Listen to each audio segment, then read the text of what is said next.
The footwork by Vucevic. It's a simple game. It's a simple game. Point shooter at Iowa State, and has translated it into a great start to his NBA career with Sacramento and now Indiana. White to Williams, doing it again. Yes, sir! Oh, bang, bang, bang. Beats the buzzer. Back-to-back trays from Williams. Good defense, Dosunmu and Vucevic. White being chased by Duarte. Takes it in on here. There you go. No shot blocker back to that time. Levine. Derek Jones Jr. appearing in a game for the first time in a few. Turns right into McConnell, who is trying to draw the charge. This can go 2 for 1 at the end of this third quarter. This can go 2 for 1 at the end of this third quarter. Levine drives it all the way. Oh, what the heck? This Jackson run. Woo! DeRozan to Dosunmu. Oh, what a high floater by Dosunmu. Nice move by Io. Shot. He's 4-9. He's taking 2 threes, but he's got 7 free throws. Kobe White with the blow by, and it just hung on to fall down. Nice. Bulls seemingly can't get closer than a couple possessions. White to Williams. Quick pass and finish. The Carolina boys.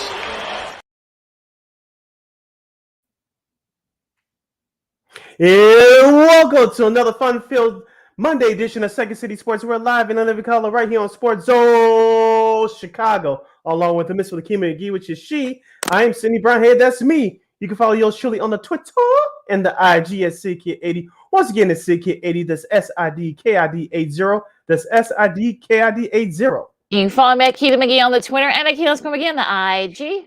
Make sure you download that Sports Zone Chicago app wherever you get your apps. You want to know why? Because we said so, that's why. And also so you can catch our other live shows.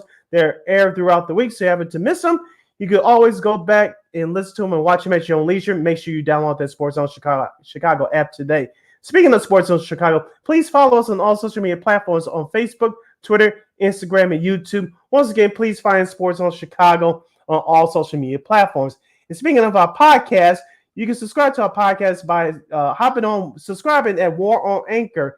We are available on all podcast platforms, including the iHeartRadio app. Make sure you type this in your search engine boxes on those podcast platforms. It's WARR on Anchor. Once again, that's at War on Anchor. And while you're at it, please follow War Media at WARR Media on all social media platforms, Facebook, Twitter, Instagram, and YouTube. And thank you very much in advance for your support. Like, share, subscribe, and tell your friends. We are unapologetically fun, and we have very definite opinions. If you have any definite opinions during our 2-hour experiment, as we call it, Sports Talk Radio Show, you can always hit us up in the comments section at Sports Zone Chicago's Facebook page or at Sports Zone Chicago on YouTube. Typing in questions or comments in the comments section, Lakeena will get them up on the screen for you. But if you decide to troll and or do something stupid, I've given Lakeena full power to give you full stability and be a beaut. Bye-bye.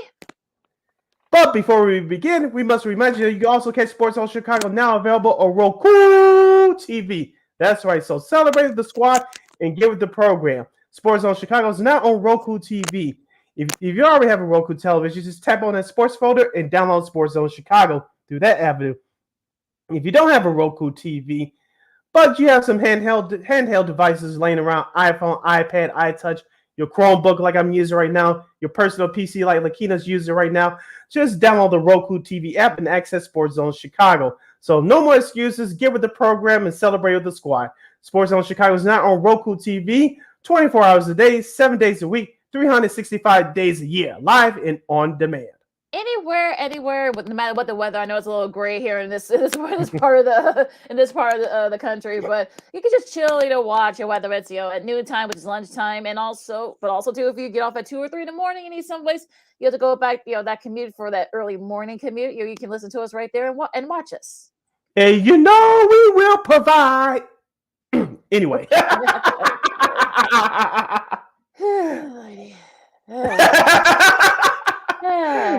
All right, let's get it started, Lakeena. As we'll dive into the Chicago Bulls. Right now, they are 29-36, and you can still call it technically they're in the playoff race. The way they performed this weekend, they went 0 for 2 for the weekend, losing both games at the UC. They lost to the Phoenix Suns on Friday night. They lost again to the Indiana Pacers yesterday, 125 to 122. Zach LaVine with 41 points.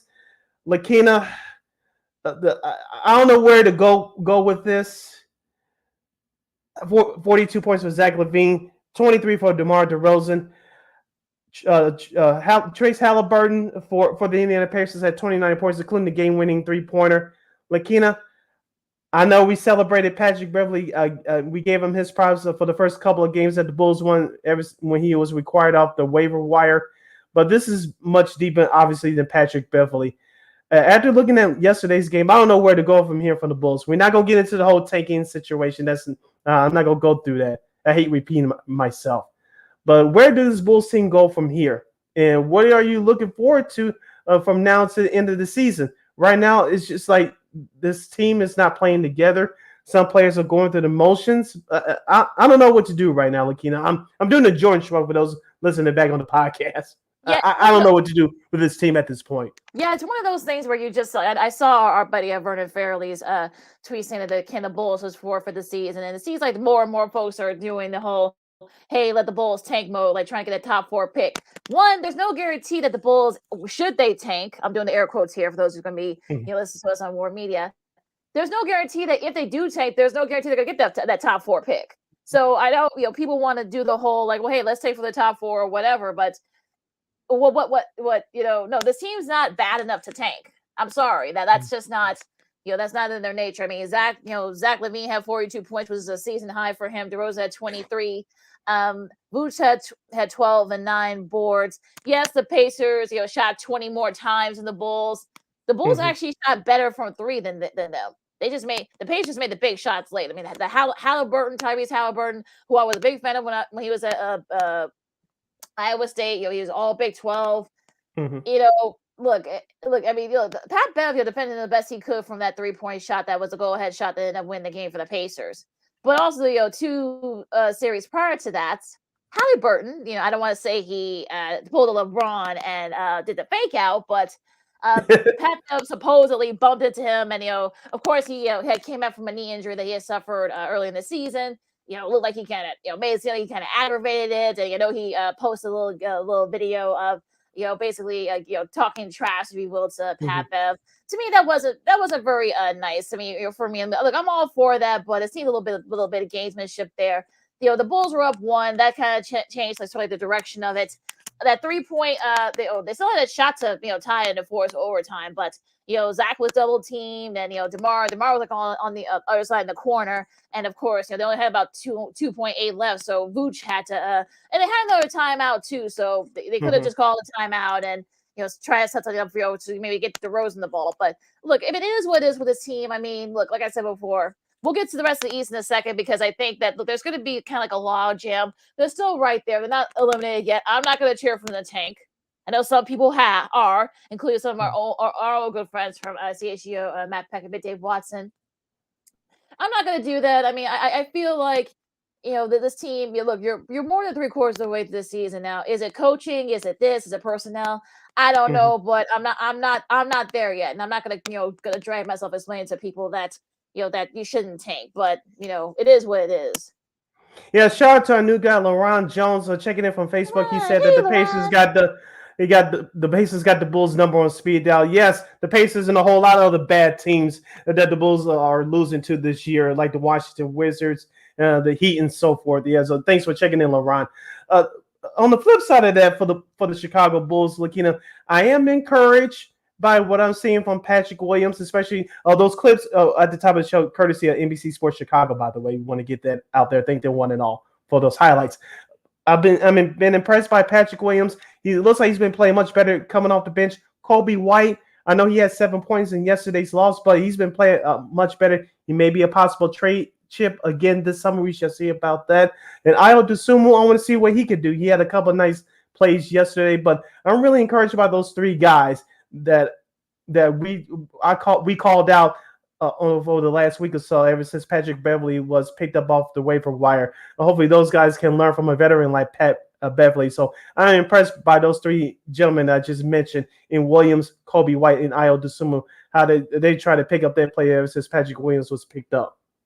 Yeah, and ever since Pat Beverley was picked up, rather. Yeah, I think that's always a good sign. If the one thing that Pat Bev has done is that he has been kind of a mentor for those young guys. So for me, I think that's kind of been the thing. I mean, yeah, he's done some silly things, but you know what? I mean, he's basically coming in what you expect. So like, I don't know if shooting is a problem or whatever, but it's just like I kind of feel like though this is sort of like the thing. Like I don't want to spend too much time talking about the Bulls because I know there are better NBA teams and games to talk about. But yeah, I think look, it is what it is with the Bulls right now. I mean, I don't know what else I can say at this point. I've kind of ran out of adjectives. I mean, they go at Denver, on Wednesday, so that's going to be a tough one. They start their West Coast road trip because the Big Ten tournament is going to be at the UC, starting on Wednesday. So yeah, not to interrupt, Lakeena, but I'm just looking at my TV monitor right now. The United Citizens Concession Workers Strike started, I guess, over the weekend. I'm looking at some clips right now on my monitor. So, like you said, the Big Ten tournament is there later on this week. So hopefully they can straighten out that situation. So continue. Yeah. Hopefully they can figure that out. I know there were a lot of people picketing yesterday, during the game. So hopefully they can figure that out. But yeah, going back to finish up the Bulls song. I mean, look, look, it is what it is with this team at this point. Like I don't. There's nothing else I can really say, or there's nothing else we can really say or do. So like I don't know. Let's just move on. As you listen to Second City Sports on Sports Zone Chicago. Lakeena McGee, Cindy Brown with you. Let's talk about the rest of the NBA. Some interesting games yesterday. Outside of the Pacers Bulls game. We'll start in Dallas, where the Suns got a nice, big win. It's ever since Kevin Durant was traded there, and it was one of those sort of games where they had different shots to win it. Let me get my screen up here for a second. But yeah, I mean, we'll start with that in Dallas. Phoenix 130-126 win over the Mavs. Kevin Durant had 37 points. His highest since coming back. Luka had 34. Dallas had their various chances to kind of try to kind of not only tie it but also end up winning it. But a couple of big shots late by the Suns, and they got a nice win. Probably one of their biggest wins since being back at full strength.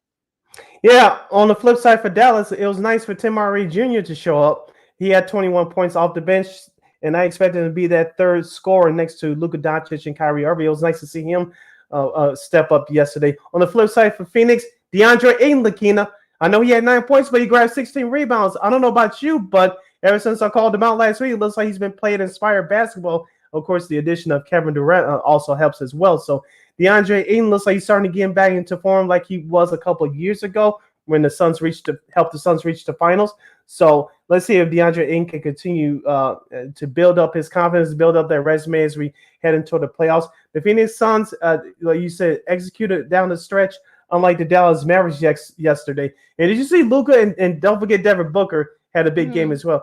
Devin Booker and Doncic got into it verbally yesterday. I don't know they were half kidding or half serious, but they had to be separated for a couple minutes, and I think it was left at that. Yeah, Booker had 36 points. It's actually the third pair. He and Durant are the third pair of Suns teammates to have at least 35 points and shoot 60% from the field in the same game. Sean Marion and Amari Stoudemire, who did 05, and also to San Antonio, and also to Kevin Johnson, Dan Marley, all the way back in 1993 when they did that against the Clippers. Yeah, I don't know if that. I mean, who knows if that was if they were being playful, if they were just being playful with one another or just jawing at each other, but. We'll see. I mean, look, I wouldn't mind seeing 7 games of that. That would be pretty cool. Well, we saw it last year, and you saw the Suns poop in their pants at home in the Game 7. Shout out to our buddy Lamont Scott. Thank you, Lamont, for your support. He says in the comments on our Facebook page at Sports on Chicago, that was a shootout in Texas with no defense at all. Yeah, Dallas, one of the reasons why they made a surprise run to the rest of the conference finals last year was their commitment to defense. That's been totally the opposite this year. I want to discuss. We had to go to the break, Lakeena, but when we return, we'll discuss the rest of the games from over the weekend. I want to get into the New York Knicks contest last night. That was a classic one that ended up in double overtime. And there was a game on Saturday I want to discuss with you, and we'll get into some college basketball as well. Yesterday, not so good news for our local teams, but abroad. Some things are starting to shape up as far as the NCAA tournament is concerned, as the big conference tournaments will start later this week. We'll have that and a whole lot more as you're listening to the Monday edition of Second City Sports. I'm Sid. That's Lakeena. It's Sports Zone Chicago. This year, my mom got me the perfect bag for back to school. These colorful binders help me stay organized. These headphones are just what I need for studying. These new sneakers are just what I need for the new year. This jacket is a real must-have. My parents got me the skateboard I wanted. It's pretty cool. These scissors really come in handy in art class. These colored pencils, too. These new socks? They can be a real lifesaver.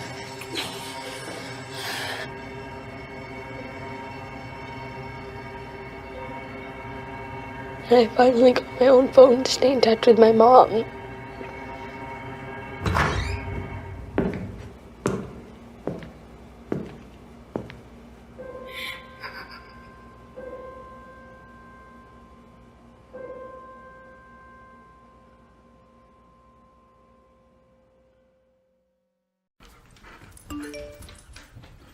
Trisha's having a sleepover tonight. Can I go? I wonder about Lucy's friends. What should I say? I know you're only 10, but one of these days a friend will offer you a drink. And alcohol at your age can lead to so many things. None of them good. So can I go to the sleepover? Lucy, I want you to promise me I something. finished my homework. Bigger promise. If there's any drinking, I want you to say, "No thanks, not my thing." Mom. I promise you, your real friends won't care. Deal? Sure. Really? I promise, Mom. They really do hear you. Did you pack your toothbrush? For tips on how to start the talk, visit underagedrinking.samhsa.gov. A public service message from the Substance Abuse and Mental Health Services Administration.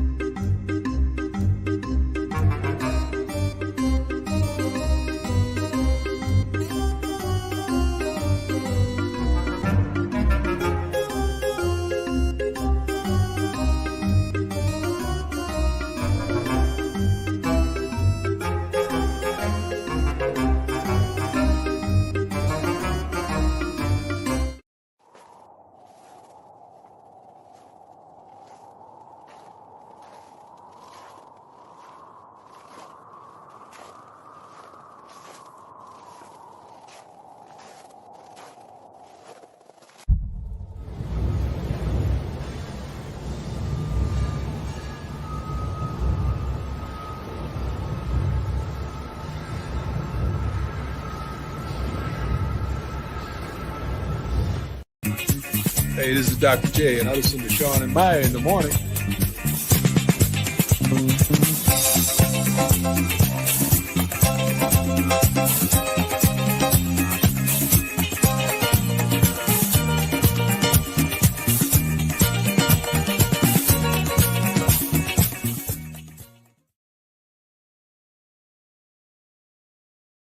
Oh, sorry.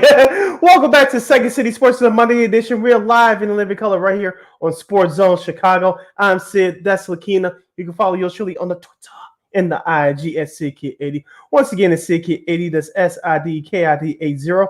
SIDKID80. You can follow me at Keena McGee on the Twitter and at Keena's McGee on the IG. We have less than 85 minutes left of this extravaganza we call a Sports Talk Radio Show. If you have any questions or comments for us, you can always hit us up at Sports Zone Chicago's Facebook page or at Sports Zone Chicago on YouTube. Type in your questions or comments in the comments section. Lakeena will get up on the screen for you. All right, reviewing some games from over the weekend from around the association, the NBA, for those of you scoring at home. Let's continue with some of the scores from last night. It was the New York Knicks beating the Boston Celtics at TD Bank North Garden 131-129 in double overtime. Emmanuel quickly had career high 38 points in 55 minutes. Filling in for the injured point guard Jalen Brunson, Jason Tatum had 40. Lakeena, as I mentioned to you last week on the show, I was listening to both New York radio stations, and a couple of their hosts were saying that the Knicks could surprise people by making the Eastern Conference Finals run. After looking at that game last night, huge win without Jalen Brunson. But, Lakeena, I don't know if you paid attention to that last possession for the New York Knicks going into overtime. I was going to call him Zach Randall. I almost did it. But Julius Randle, their two-time All-Star, lost the ball at the last second. But if it wasn't for the clock, the Knicks would have lost that game. But a couple of possessions before that, they were up by 7 with a minute and a half to go. I know they were playing without Jalen Brunson, but you still got to find a way to close out games like that against good teams. I know they were playing without Brunson, but If you want to be considered as a serious playoff contender, you have to close out games against good teams. Yeah, for me, this is sort of like kind of like a Buffalo's win. I mean, okay, look, you got you got your first win against Boston this year. Okay, bravo, good for you, good for you. I'm not gonna They should make it 2 in the week. Well, 2 in a week, yeah, because I forgot they did beat them earlier or about this time last week. But still, I mean, okay, yeah, I mean, look, the Celtics, they had a rough week. We'll get to that in a second. I mean, there's some, I'm not there yet. I'm not there with them saying that, they could perhaps maybe, they'll probably win a series, but they're not going to make it all the way to the East is actually, especially in that top tier. To me, it's going to be about matchups. If they end up playing, maybe, if they end up playing Philly in the semis, I don't think they'll be able to play beat Philly in a 7-game series. I just don't see it happening. We'll get to Philly in a second. They had a nice weekend, but yeah, I'm not there yet with them. I mean, look, you got a nice win. Emmanuel Quigley had 38, which is a career high for him. So okay, yeah, great. So okay, nice win for them. But okay, you won 2 in a row against the Celtics. Bravo, good for you. But I'm not. Look, like I said, I'm not. Look, we've seen this movie before with Coach Tibbs' team. So. Yeah. I'm sorry, I'm not there yet. Now going back to that late game on ESPN, the Clippers finally got a big win. Yay! Finally! 135-129 over Memphis. I know Memphis was out Ja Morant. We won't talk about all the stuff going on off the court with him. Google's your friend, folks. But they were actually down. Going into that third quarter, but 38-17, they outscored the Clippers outscored the Grizzlies late. PG had 42, which is a season high for him. Kawhi had 34, and they got a couple of guys from off the bench. I mean, Eric Gordon, who they picked up, had 17 off the bench. Also, Mason Plumlee had 15 off the bench. So it was really Kawhi, PG, and the bench guys that kind of helped propel the Clippers to that comeback against the Grizzlies. Yes, we said the Memphis Grizzlies. If you're surprised by the way they played last night, if you've been watching that team over the last 2 or 3 years, I don't know what to tell you. It's not a surprise to us, referring to myself and Lakeena. As we said, they play better without Ja Morant in stretches, but as far as the whole season goes for long stretches, it's not possible. But on the flip side for the Clippers, you mentioned those numbers with Paul George. He finally came through in the clutch, especially going into that fourth quarter where they were down 14, 15 points. Kawhi Leonard picked his spots and made some big baskets too, but you need some contributions off your bench, and that's what you got from the Clippers last night. You mentioned with the ageless veteran Eric Gordon. Also, you had, like you said, Mason Plumlee with 15, but Terrence Mann, who was one of their rising stars in the playoffs 2 years ago when they went to the Western Conference Finals, he chipped in with 7 points as well. Yeah, big win for the Clippers, and they desperately need now another team that desperately needed a win. Not desperately, but the Lakers beat the Warriors, held them off 113-105. AD had 39. Steph in his first game back had 27 points. I mean, I guess that's not a bad go at it, for not having played in a couple of months. But the Lakers made the big shots late. The Warriors had a chance to kind of like get back in the game. They were still right there. Had a chance to take the lead, just couldn't hit the shots. And the Lakers actually played some good defense late. Yeah, and also too, we talked about this as well, Lakeena, at the trade deadline. LeBron James, for the first time since they won the championship in 2020, he has better supporting cast around him. And I know he's not playing right now due to a foot injury, but those role players are starting to step up for the Lakers. With Jerry Vanderbilt, he had 10 points and 13 rebounds yesterday.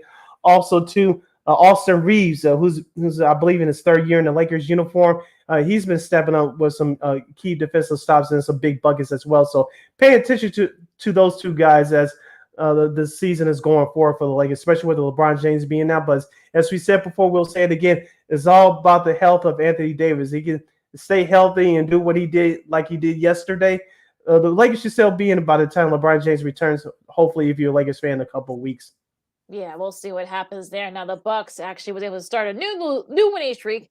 117-111. They held off Washington. This after yesterday, going into Saturday's game where their 16-game winning streak was snapped by the Sixers, 133-130. And check out this stat, Sid, for the Sixers. Now, big win for the Sixers on the road. James Harden had 38 points, while Joel Embiid had 31. Now, they both also had 10 assists. That's the second time that's ever happened, in Sixers history, in the franchise history. As you got to go all the way back to 1979 when Otis Birdsong and Phil Ford did it. They could buy for 105 of the Sixers the Sixers 133 points. I'm talking about Embiid and Harden. So just an interesting kind of stat there. If you saw their faces when Malika Andrews interviewed them, it was ABC. It was the ESPN game. You saw the look of their face when she told them that stat. So, kind of crazy too with the Sixers' rich history. It says that's only the second time that's happened. But a nice one for the Sixers that they won that they really needed. Yeah, they didn't get much contributions off their bench on Saturday, but one of their role players really stepped up, and that was Tyrese Maxey. He chipped in with 26 points as well. I talked about him, Tobias Harris, and Shake Milton. Those guys need to step up and help out Embiid and James Harden, and they've been doing that so far. I know Maxey had a big game on Saturday, but those three guys go out to help out Embiid and Harden if Philadelphia wants to succeed in the playoffs. Absolutely, they're definitely going to need that. And as for Milwaukee, I mean, look, Sixers had a nice showing, so it is what it is with them. Now, Miami got a big win against Atlanta, 117-109. Bam Adebayo had 30 points, leading the way there. We'll get to that. Miami, a nice little bounce back from Miami because we'll get to the loss they had on the day before on Friday, but a nice win for Miami. I mean, they pulled some big shots late. And Atlanta, we'll see. I mean, how long it takes to kind of get them adjusted to Quinn Snyder because you're changing the coach like 2/3 of the way through the season, so that's always a little bit tricky. But Trae Young only had 8 points, so that's not going to do it for you if your star is not not going to contribute. I mean, they did. It was a little bit disconcerting. He didn't have a good night, so. Sadiq Bey had 22 off the bench to lead the scores there. But Trae Young, not so much. He was 2 for 13 from the field and 0 for 5 from 3. Yeah, that's not going to get it done, Lakeena. And I know Atlanta had that surprise run 2 years ago to the Eastern Conference Finals. But remember, I told you before the season started when they acquired Dejounte Murray from the San Antonio Spurs, they were going to be excited to watch him and Trae Young. But the rest of their roster really didn't change that much. And you see what their record is. Yes, they're technically in the 8th spot, but they're not much better than that team of 2 years ago. Yeah, absolutely. So something to look out there, look out for there as well. Now they did win their first. They did win their first game with Quinn Snyder on Friday. They beat it. They did beat Portland 129-111. DeAndre Murray, the aforementioned had 41 points, which is a season high for him. Of course, Dame had 33. Now, fortunately, there just hasn't been, a good supporting cast around. I'm talking about Dame. Yeah, just hasn't been really, he's been productive, but the unfortunate part is that no one else has. Most of his supporting cast hasn't really helped him. Yeah, as I talked about before, Anthony Simons, who had a nice start to the season, he's disappeared. Jeremy Grant, where has he been? So, like you said, the supporting cast, they need to show up right now. They still in the playing tournament conversation. But like we said before with Luka Doncic of the Dallas, they're physically and mentally going to get fatigued out enough that they can't do it anymore. And Dame Dolla's not there yet, but I'm sure he's going to get there very soon. He's been through these playoff wars before. He needs help, and somebody else going to have to step up for the last 4 or 5 weeks left in the regular season. Absolutely. We'll see what happens there. Now, Sacramento lost a tough one on Saturday to Minnesota. 138-134, but on Saturday they did edge out the Clippers 128-127. So I guess if you took the over, I guess you won again. So De'Aaron Fox had 33 points to lead the way. He's the third player in Kings franchise history with 8 straight 30-point games, joining Oscar Robertson and Tiny Archibald. So a nice sort of win. Kind of a mixed bag for the Kings, but a nice win here. As we said before, Lakeena, as we talked with our panel during the All-Star break, if the Kings can stay out of the play-in tournament, they'll be in great shape for the playoffs. I am confident they're going to do that. As you mentioned, they have De'Aaron Fox. Congrats to him on making his first All-Star team.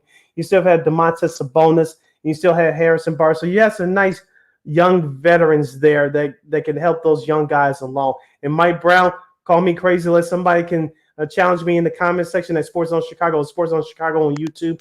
Mike Brown, he's your head coach of the year of the Sacramento Kings, especially if they finish at number 3, number 4 in the West. Couple of scores to finish up. You got Golden State beating the Pelicans 108-99. Minnesota beat the Lakers 110-102. Rudy Gobert had 22. AD had 38, but didn't have a lot of help. The other guys struggled from the field. Mhm. And the Knicks had a nice weekend. 122-120 win over Miami thanks to a three-pointer at the buzzer from one Mr. Julius Randle. Yep, the Knicks almost lost that one. Remember, I said what I said a few minutes ago at the top of this segment. You need to close out against good teams. They did that on Friday. Miami didn't know what to do, especially on that last play. Julius Randle got lucky because he almost had that ball stripped from him again. Yes, he did. So he got Butler was himself. right He there. made the shot. Yeah, Butler was right there near him. So yeah, I don't know. Also, too, this Denver score. Denver beat Memphis 113-97. Of course, Jokic had another triple-double. That's his 10th straight at home. Extending the longest home triple-double streak in NBA history. Yes, not even Russell Westbrook, had that. So a little, just amazing what he has done here. And of course, with Phoenix beating the Bulls, KD passed the Big O, Oscar Robertson, for 13th on the NBA's all-time scoring list. In his 21st season, Jesus Christ, he's already passed Alex English, Vince Carter, KG, John Havlicek, Paul Pierce, Tim Duncan, the Big O, and one Dominique Wilkins in that span. So that's I don't know if he'll catch up with LeBron, since LeBron's still active as well. Yeah, he's hurt right now, but just amazing what KD's accomplished. Yeah, congratulations to him, and you're in a heck of a list. As an elusive list. Okay, so this week's games, tonight, Monday, Boston and Cleveland at 6:00. That should be a fun one. The Sixers and the Pacers, of course, Bulls gonna be cheering real hard for the Sixers. Come on, Embiid. It's also at 6:00, and Portland continues their East Coast road trip at Detroit, also at 6. Finishing up tonight's schedule, Monday we have the Hawks and the Heat again at 6:30. That's your NBA TV game of the night. That's the first of the NBA TV Monday night doubleheader. At 8:00 we'll have Toronto at Denver, and then at 9:00 the second half of that NBA TV Monday night doubleheader features the New Orleans Pelicans at the Sacramento Kings. That should be a fun one. Yeah, it should be a whole lot of fun. Now, maybe we'll get a first round series with that. Who knows? We'll see. But the Pelicans got to do their job. You could. Going into tomorrow's, Tuesday's action, Milwaukee and Orlando at 6:00. Paolo Banchero against Giannis. That should be an interesting one. Orlando's supposed to be tanking, but they're not cooperating. No, they're not. Yeah, no, they're having. Banchero and the gang have other ideas. Washington and Detroit, 6:00. Charlotte and the Knicks. I mean, you got. LaMelo is out for a while. That's really a shame. Really, it really is. A non-contact injury too. Yeah, that's even more brutal. A fracture in his ankle. Philadelphia, Minnesota. That should be an interesting one at 6:30. That's the TNT Tuesday night doubleheader. All right, finishing out the Tuesday schedule, the Nets will visit Houston to take on the Rockets at 7:00. The Warriors will pay a visit to OKC as the Warriors take on the Thunder.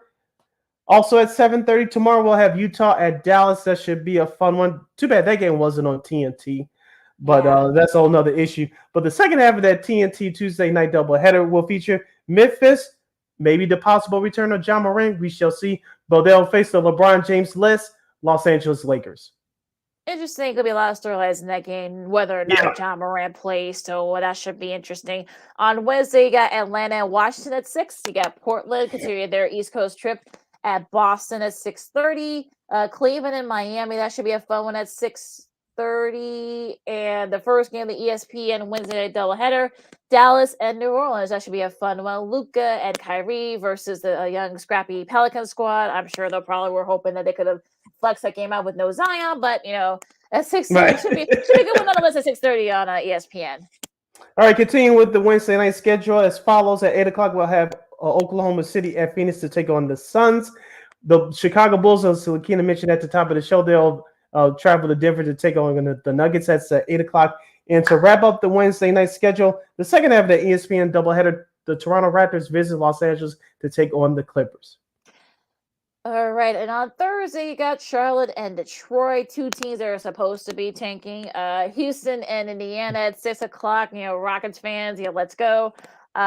Utah and Orlando at 6:00 as well. Yep, and the TNT Thursday doubleheader looks like this. The Warriors will face the Grizzlies at 6:30.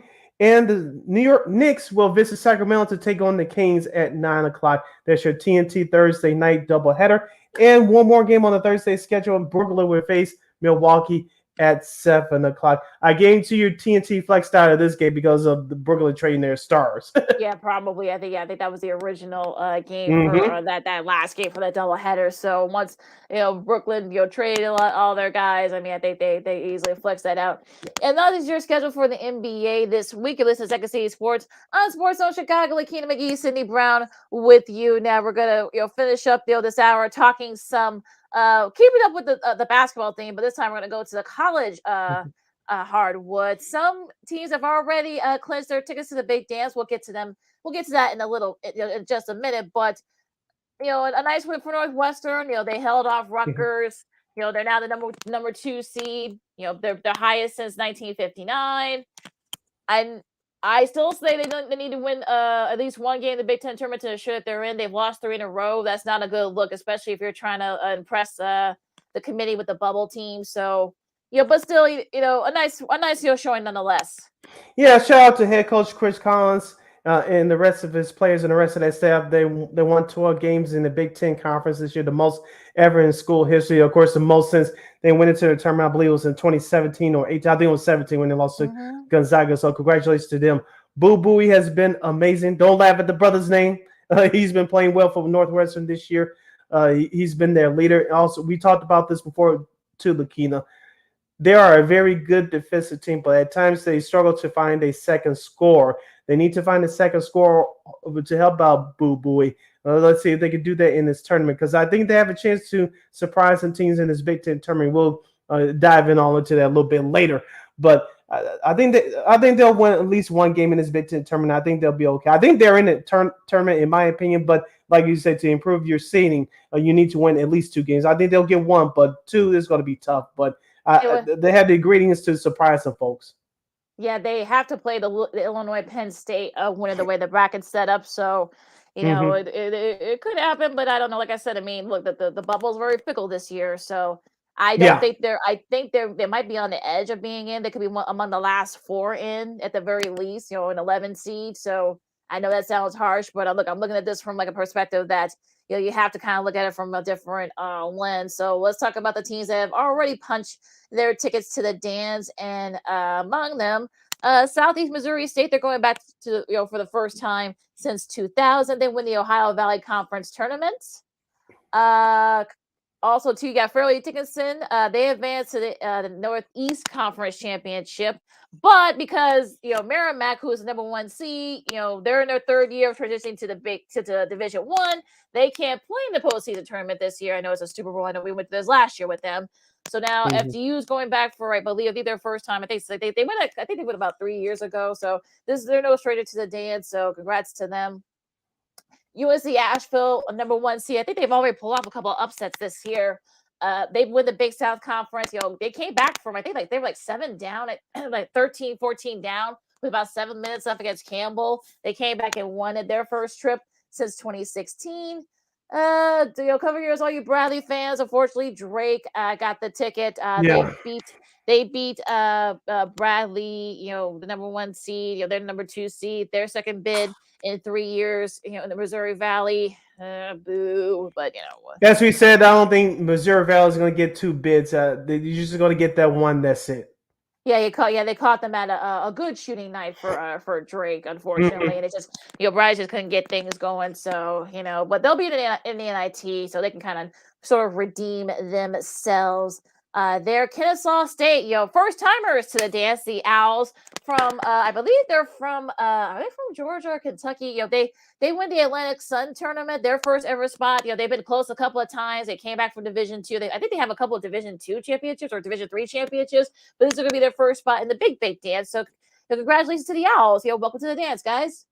Yes, you like to see those small schools, especially at this time of year, the conferences that no one wants no one pays attention to because they don't get the national exposure like these big conferences do. But once they are shown, their highlights are shown, and once their games are shown on a bigger stage, on a bigger platform, you really see how those guys play. And usually those types of teams pull off the upsets in the first couple of rounds of the big NCAA tournament. So watch out for these couple of schools because they don't have those one and done athletes like you do at those big schools. So pay attention to these teams. Yeah, absolutely. Now there's gonna be some more tickets punch tonight. Furman and Chattanooga. That's gonna be at 6 o'clock. I believe that's the I don't know about this because everybody's changed conferences so much so, but they're getting ready to get a ticket going. The West Coast Conference, their semifinals, both St. Mary's and Gonzaga will be playing teams in semifinals. So if you're a bubble team, if you're a Clemson, if you're a Missouri, you're cheering for St. Mary's or Gonzaga to both reach the final, so that it'll all be moot. So because that could potentially be a big steal if not. Milwaukee and Cleveland State in the horizon. Our buddy Jordan Burfield will have the call also too. We're seeing that Northern Kentucky and Youngstown State. On both games are on ESPNU tonight, so you guys can check those games out too. Let's see here. I know that the schedule's a little bit off, but yeah, the big boys start on Wednesday. I believe the SEC starts Wednesday. I believe also the Big Ten as well. Some of the other and the ACC. Yeah, some of the bigger conferences, of course. So. I know the ACC starts. I guess it starts tomorrow, I think, because Notre Dame plays Virginia Tech. Virginia Tech's definitely on the bubble, so they probably going to need to win a couple of games to get into the dance. Let's see, America East, their conference, tournament is starting. So yeah, so a lot of the bigger schools, the Big Ten. Remember, it's going to be here in Chicago at the UC this year. So nice. Loyola, not a good start for their first year in the A10. They start their first round game against St. Joe's. That's going to be on ESPN Plus tomorrow at 1 o'clock. That's at the Barclays Center. So, that should be. We'll see if they can kind of finish on a high note at the very least. Yep. Going back to the American Conference, Lakeena, did you check out the ending of the Houston-Memphis game yesterday? Jamal Shead, remember that name last year, folks, for the Illini when they beat the Illini in that second round? Jamal Shead had 16 points, including the game-winning basket. I like, I'm cheering for Memphis because of Penny Hardaway. One time he was my second favorite player outside of Michael and Scotty in the NBA in the 90s. But did you check out that home court, Lakeena? I like that court, the actual court, and I like their atmosphere. They have one section with fans wearing white T-shirts, and then one section wearing blue T-shirts. That is so cool to me. That is so cool to me. Yeah, they've had that for like the last few years, and Memphis probably has one of the best home court atmospheres in the country. So unfortunately, though, they actually pulled the game from some folks in the Missouri Valley Conference area. So that's I was going to ask you that too. I'm glad you paid attention because I saw that too. Yeah, at the start of that game, I'm like, okay, this isn't the NFL, folks. Okay, it wasn't like it was going to cross. We weren't going to miss anything. And of course, looking back, I'm sure whoever made that decision probably looks dumb now since Drake dominated Bradley. He missed out on the buzzer beat, and Houston could end up perhaps getting the number 1 overall seed should they win the American this weekend. So that was a poor decision making by CBS. Whoever made that decision, I don't want a person to lose their job, but not a smart decision by that person. So And I'm going to put the pressure on Penny Hardaway just like you putting the pressure on Northwestern, Lakeena. I think Memphis is in. We talked about this last week. I think Memphis is in the tournament, but they got to reach at least the conference tournament final like they did a year ago when they lost to Houston and to improve their resume. I think they had to do that again. Yeah, that's what happened last year. So it's probably the same story here. Our buddy Cassie Carlson, who covered this team in Memphis. She was there for a few years before. Of course, she's now here at Fox Chicago, but. Yeah, it's going to be interesting to see if they can kind of do that because I think that'll help them get into the dance if they can at least get to the final against Houston. Assuming. So you got the Pac-12 going to be starting in Las Vegas, on Wednesday. The Big East tournament, of course, at MSG starting Wednesday. DePaul plays Seton Hall. Tony Stubblefield. I mean, I feel for him because they were actually primed to actually make a not necessarily be in the top tier, but it's like in the mid tier. But injuries and other factors, so. Tough season for DePaul. Of course, if your team like OK State or NC State, you need to, and also North Carolina too. I mean, North Carolina lost to Duke and got swept. I think like the second straight year. They got I don't think it was the second straight year, but they're in danger of becoming the first preseason AP number 1 to lose 12 in a row. 12 games in the season, and they actually broke a tie with the 2013-2014 Kentucky squad, which lost its 11th game of the season in the national title game.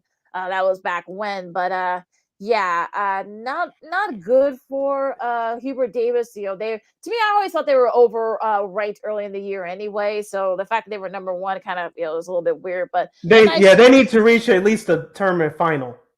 Yeah, also they need to. It's a must.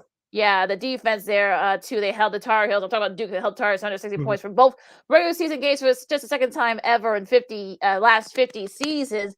Duke also did that in the 2009 and 2010 and brought to the national title with current head coach John Shire. So, that was a pretty cool little stat there. So yeah, so enjoy all the college hoops, everybody. You're gonna have great conference tournaments. You may see we've already seen some upsets already. I mean, Northern Arizona beat Eastern Washington, the Big Sky tournament. They were the number one seed. Talking about Eastern Washington, that was like their best showing ever. So.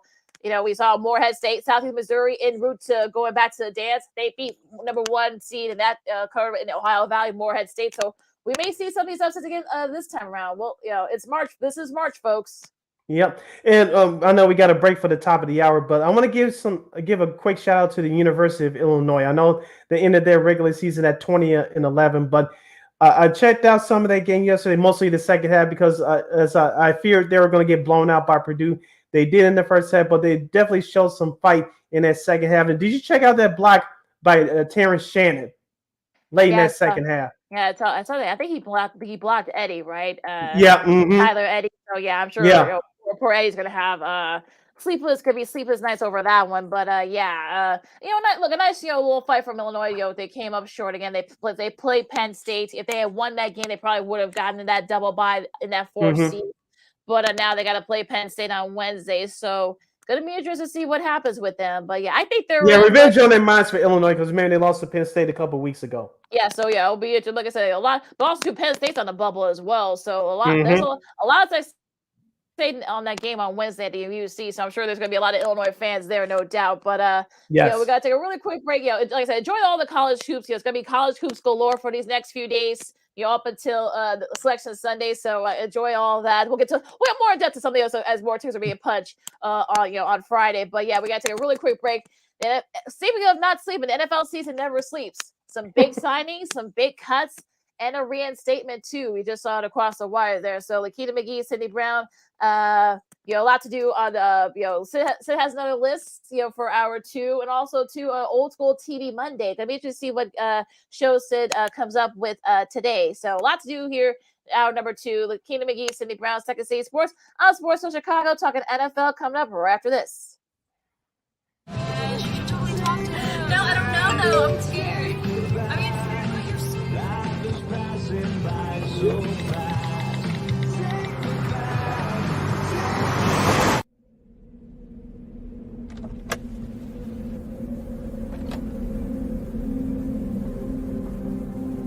Do you know that you're in my lane? No, not at all. Are you not paying attention? Are you texting? I was just checking in with my mom. I was telling her that I thought we'd be home by 6. It's okay. There's enough time. Just pay attention. I'm not even halfway through my text. There's no way. I'm not even going to look up. My babies are in the car. You have to pay attention. It's just supposed to be a quick text. I'm so sorry.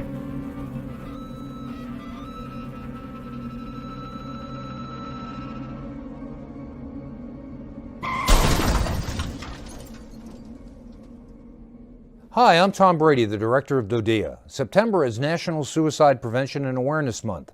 The simple act of reaching out and caring for those in our communities is something we all can do. Just being there for someone you care about can be a tremendous first step in getting them access to confidential resources and support that they need.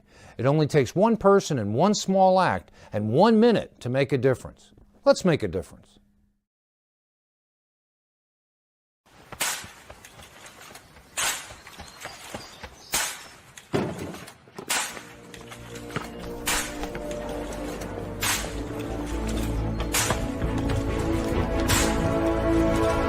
Move it!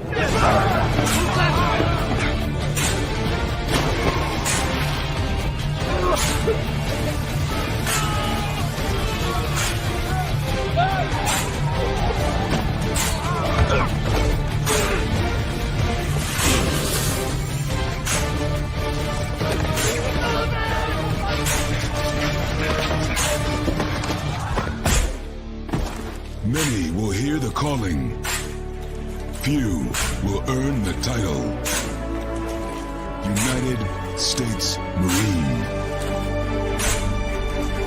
The few, the proud, the Marines.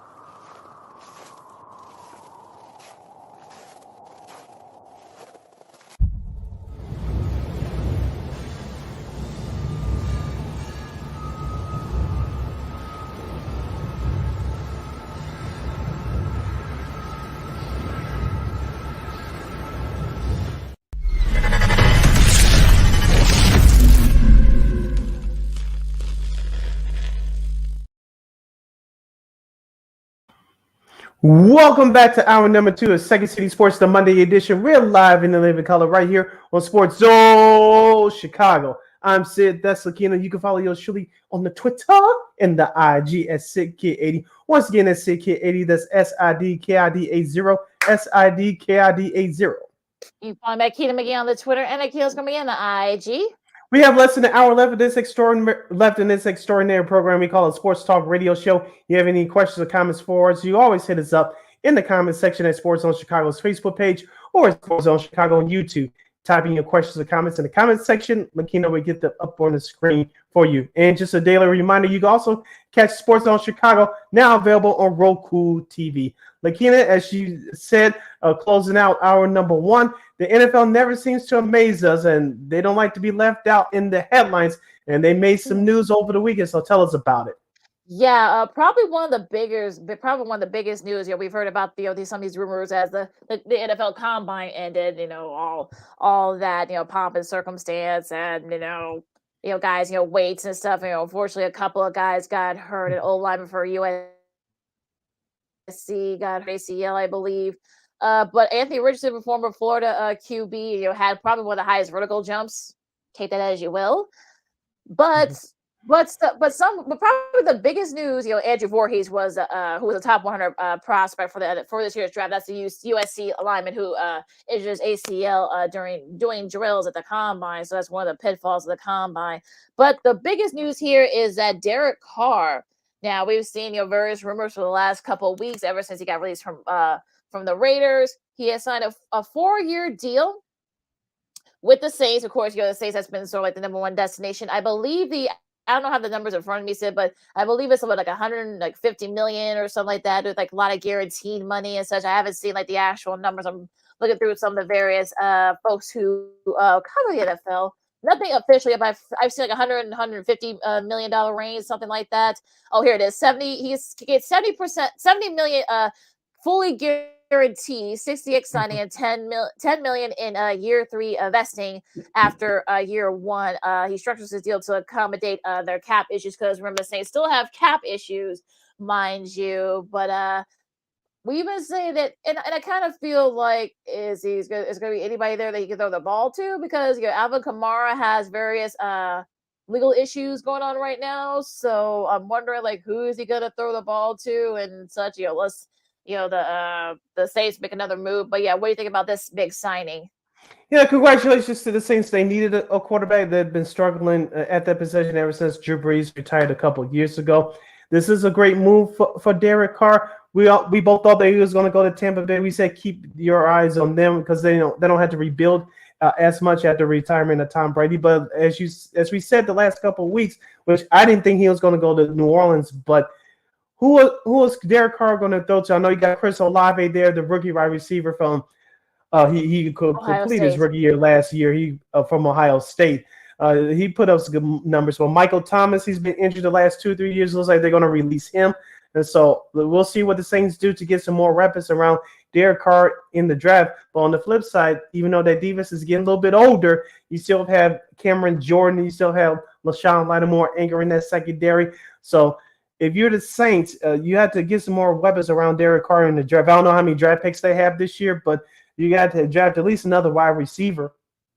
Yeah, that's going to be the thing, especially if Kamara's not going to, for a reason, is not going to be able to play or be suspended or whatever. So that's probably one thing that that they have to figure it out. So I'm sure they'll probably draft a receiver. Maybe not in the first round, but probably maybe in the later round. So we'll see. But this leaves James Winston. He'll probably be a cap casualty. He's owed about $4.5 million for next year. So it would take 11.2 million in dead money. So if they release him, talking about James Winston after June 1st, they would save in about 13 million, but no savings until then. So they may wait until after June 1st because that's when like all the the weird numbers and such. But it looks like James Winston will be finding a new team.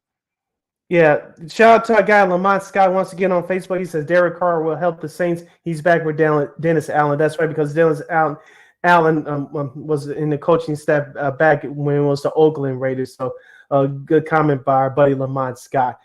So Lakeena, I want to ask you this.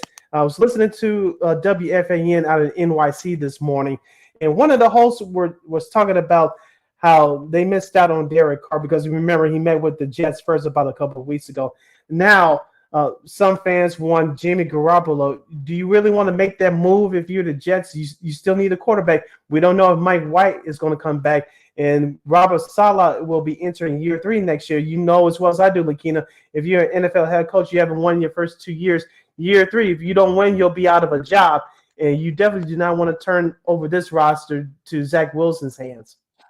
Yeah, and also too, the Raiders may want to take a crack at Jimmy G as well. So there's no guarantee he's going to go to the Jets. Our buddy Twan Staley, who does, of course, we had him on a few months back, talking about the Jets. Perhaps maybe having a quarterback, but like I said, there's no guarantee. And I mean, look, could he fit? I don't know. Could he fit that offense? Maybe, but I kind of feel like at this point that there's just this this weird like kind of shift here. So Mike White, if you bring him back, there's no guarantee he's gonna be the Mike White we saw last year. So it's going to be very interesting to see if what direction that especially if they don't get Jimmy G. Now I know people want to wait on Aaron Rodgers, oh goody, but no, I don't see him going to the Jets at this point. That's not happening. Yeah, that's not happening. So I'm kind of like bullish on that. I think he still goes back to the Packers. I know some people have said that he's not, but where else is he going to go unless he retires? But yeah, going back to Jimmy G, I think Jimmy G is one of those guys that you want to go to a place where you want to content. You're getting up there. You're getting older now, so I think you want to. The Jets are kind of right there, but I don't think they're there yet. So I don't know. Would you go to the Jets?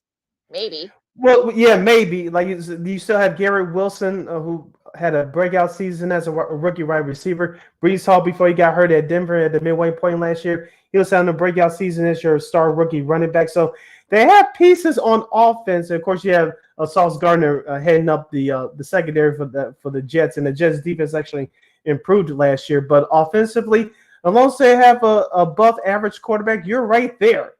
You're right there. So the Jets, I don't think they're that far. They just got to have an above average quarterback to give them the ball. Now, this scenario I heard on that same radio station this morning, Lakeena. You know that the New York Football Giants and Daniel Jones are trying to negotiate a contract right now. Daniel Jones is asking between $40 and $45 million a year. He switched agencies, and that's the report that has been out there for the last week or so. The Giants may slap a franchise tag on him. Well, I think that deadline, I believe, is tomorrow. Yep. I'm not sure. You can let me know about that. It is tomorrow? I believe it is. I'll double check, but I think it is tomorrow. But imagine that Daniel Jones, who had a nice season last year, the Giants went back to the playoffs for the first time in several seasons. If the Giants and Daniel Jones cannot come to an agreement and the Giants don't slap the franchise tag on Mr. Jones, could you see him in the Jets uniform? Because remember, the Giants still have cap problems.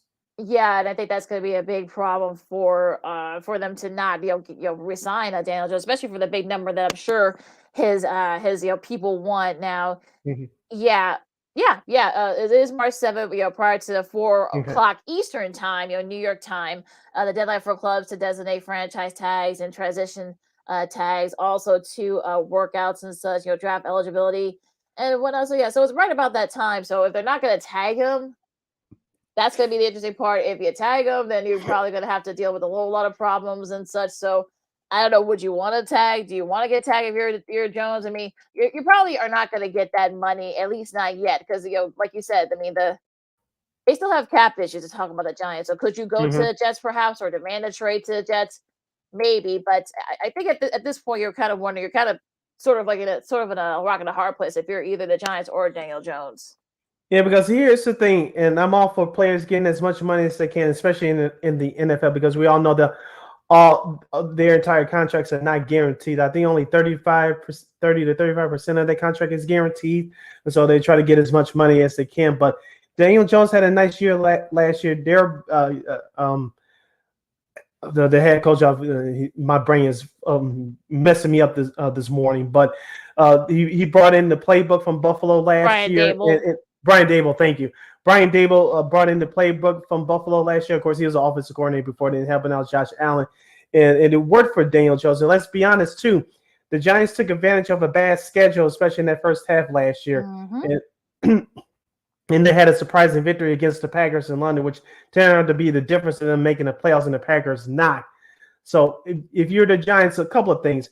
Is Daniel Jones really worth that money between 40 and $45 million? Because here's the thing. He's really had one good, outstanding season. And I'm not going to give him a long-term deal based on one season. I want to see it again. And number two, if you just look at over the entirety of the team of the Giants, are they better than the Dallas Cowboys, whether they release Ezekiel Elliott or not? Are they better than the Cowboys right now? No. Are they better than Philadelphia, who made the Super Bowl last year? No. Are they better than the Washington Commanders? I think on paper, because Washington currently doesn't have a quarterback, and of course the Giants made the playoff last year. But I don't think they're much better than the Commanders.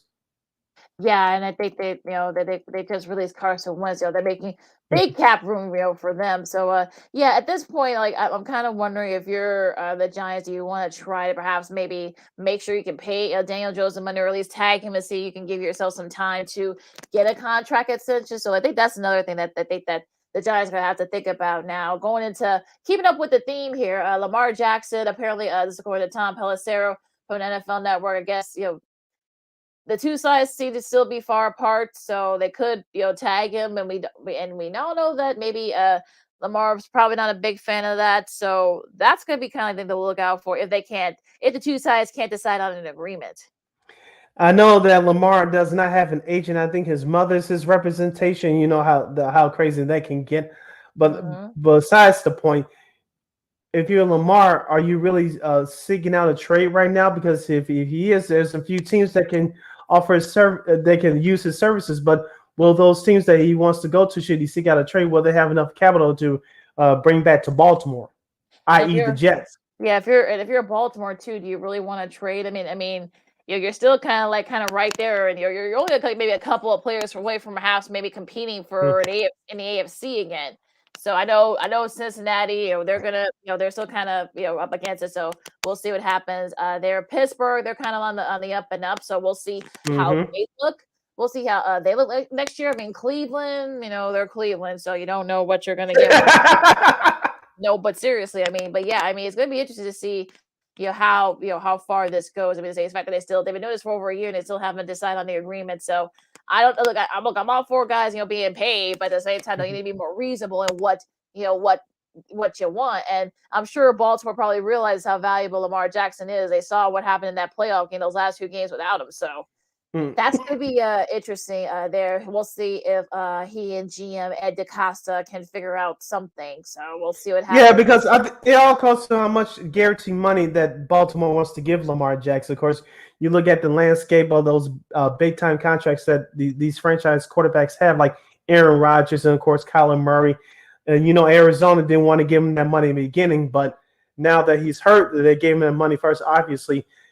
If you're Baltimore, of course, you don't want to have a devastating injury to Lamar if you do give him a lot of guaranteed money. So I understand it from their side, but if you're Lamar Jackson, hey, I'm one of the best quarterbacks in the league. If you give me a couple more weapons, like you said, we're not far away.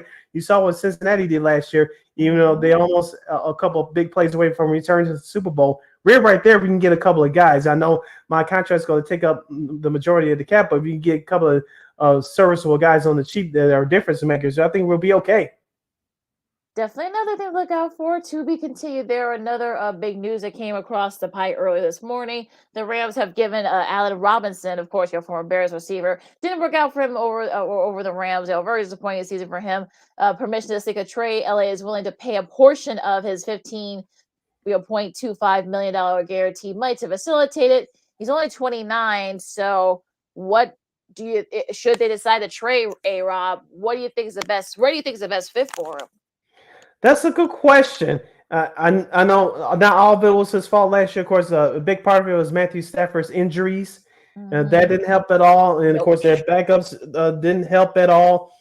And a lack of a running game before Stafford went down didn't help at all either. So, Allen Robinson, I think, has a couple of options. Maybe Baltimore, maybe. But if you're the Rams, okay, you're trying to trade him, but what's his real value? You're not going to get it. You're not going to get a second, first or second. Definitely not a first, but you're definitely not going to get a second or a third round pick. Maybe a fourth round pick and downward afterwards. Maybe.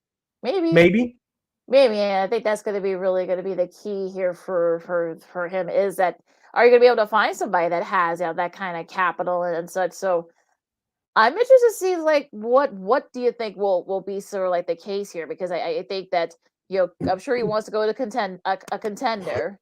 I mean, who will have the sort of like the capital? So do you're not gonna get a first round pick for A-Rob. That's not happening. So if you're gonna get maybe a couple of second rounders, a high second rounder, maybe in this year's draft, maybe find somebody a little bit cheaper, maybe a wide receiver, on the cheap.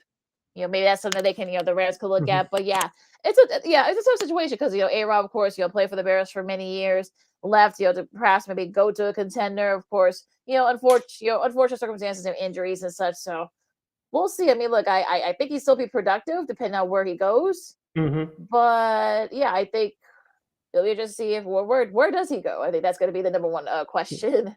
And don't forget the Rams are in salary cap hell. They're trying to trade Jalen Ramsey right now, which I believe they should. Gonna be just see what the Rams do. It could be Rams be very busy during this offseason, so we'll see what happens there. Since I can see sports on Sports No Chicago, Lakeena McGee, Cindy Brown with you as we're talking NFL. More NFL actually, as the Vikings have released veteran all-pro linebacker Eric Kendricks, I should say. He was actually due to, I believe, make about like $9.5 million. So the Vikings save a little bit of money there. Of course, you now have Brian Flores, who is now the defensive coordinator there. And interesting note here that I think a 4-3. I think we all know that Flores does a 4-3 defense. We know Kendricks is a 3-4 guy. So even if they do decide to perhaps maybe restructure his deal, there's no guarantee he'll come back because that's not really his game. So a veteran linebacker is on the market. I'm going to ask you this, Lakeena, and I'm going to ask our listeners and viewers out there on Sports Zone Chicago's Facebook page or Sports Zone Chicago YouTube. I know right now, let me repeat, right now, the Bears are not set up to win, but I think they can make it a big improvement next year. We'll see after Ryan Poles makes his draft picks. But do you take a chance on Eddie Kendricks? I mean, he fixed Eric Kendricks, I should say, not Eric the whole singer. Yeah, Eric Kendricks. Yeah. I'm thinking about the whole singer. I'm sorry. Yeah, but do you take a chance on Eric Kendricks? Because we all know that the Bears have all the salary cap space. I'm not going to overpay for him, but if you can give him a nice, decent veteran amount, he can come in and help some of those young guys, perhaps get you to the next step. Yeah, I mean, I think I think that might be, going to, if you're in Minnesota, I think that's probably the last thing you want is to go to have him, one of your top guys, your top veteran guys, go to your division rival. But and the Bears run a 3-4 defense. Yes, they do. So I think that's going to be like the really big key. He may not want to go far. Now, again, it's going to be about the money. What is he looking for? He's looking for maybe an $8 to $10 million range a year, maybe a 2-year deal. I don't think the Bears are there. Look, I think he's like 28 or 29 now. So I think the Bears are still a couple of years away. So I don't know if you want to go to the Bears, you may not be able to win. So I think that'd be if you're the Bears, that'd be a good way to stick it to the Vikings, right? But I don't know. I mean, I'm trying to think of another scenario, another place where he would be a good fit that are contenders. Let's see here, who do 3-4 defenses. I thought about maybe Buffalo, but they do a 4-3, so that's not gonna work for him. Let's see here, maybe Baltimore if they got the money. Now they gotta pay all that money to Lamar Jackson. If they structure it Mhm. enough where it could be like a more of a front end thing where you get a lot of incentives if he does well, Baltimore might be a nice fit for Mr. That makes Kendrick. sense. Yeah. Yeah. Who else? I'm trying to think who else does a 3-4. That they're contenders. Mind you. Let's see. Does Casey do a 3-4? If I'm not mistaken, or maybe it's a 4-3. I'm not sure, but this is live, folks. No, they do a 4-3, so that would be a good fit for him. Yeah, go ahead, Sia. Who do you think will be a good fit for Mr. Kendricks? I'm trying to think with all the borderline teams and the contending teams. I was going to say Dallas, but no, I don't see that. Mm-hmm. I was saying Detroit. I know he can stick it to the Vikings if I know Detroit's on the up and up, but I don't think they run a 3-4. So even though they do need help on the defensive front outside of Aiden Hutchinson. Maybe I'm trying to think. Maybe the Chargers. But I know they got a whole new staff. So are they? Mhm. Do they do a 3-4? Let's see here. Yeah, I mean the Chargers. That would be a good fit for him. Get to go to Los Angeles.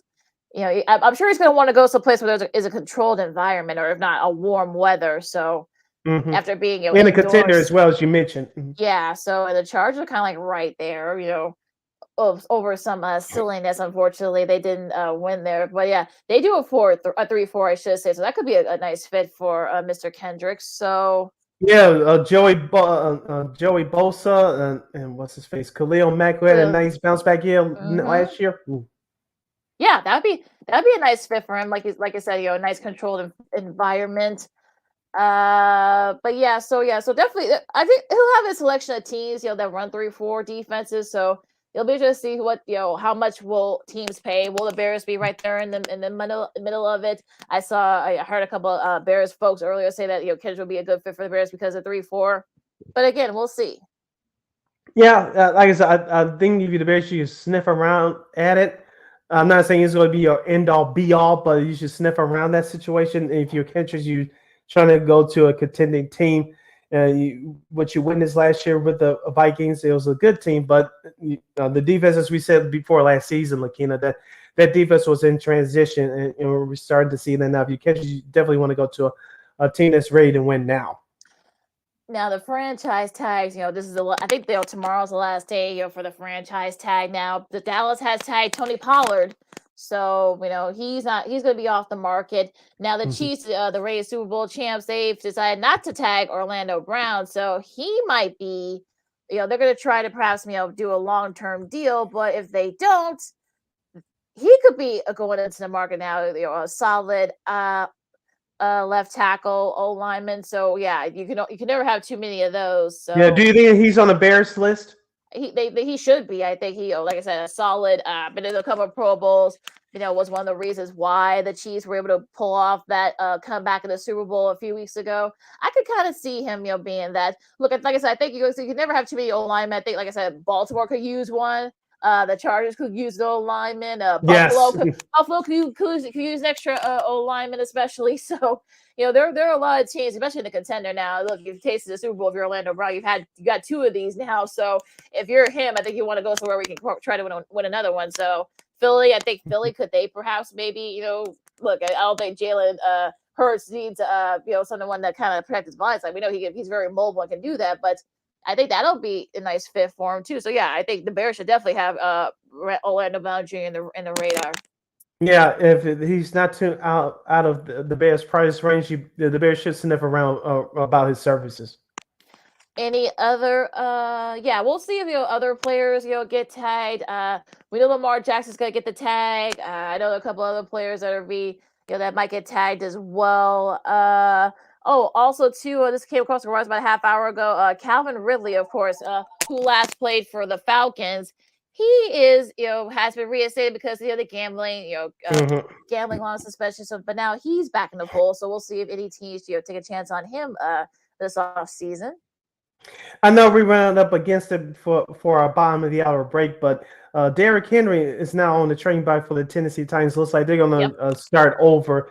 Which teams do you see? Everybody. Releasing everybody, including Chicago? Because David Montgomery's a free agent. And you have Khalil Herbert, who's going to be here for the next year or two. Well, yeah, and I think that's gonna be. I don't know if if you heard David Montgomery's comments at the year-end presser. He doesn't sound like he might come back. Again, we know he's very stoic and very kind of like laid back. So it was hard to tell if he was gonna.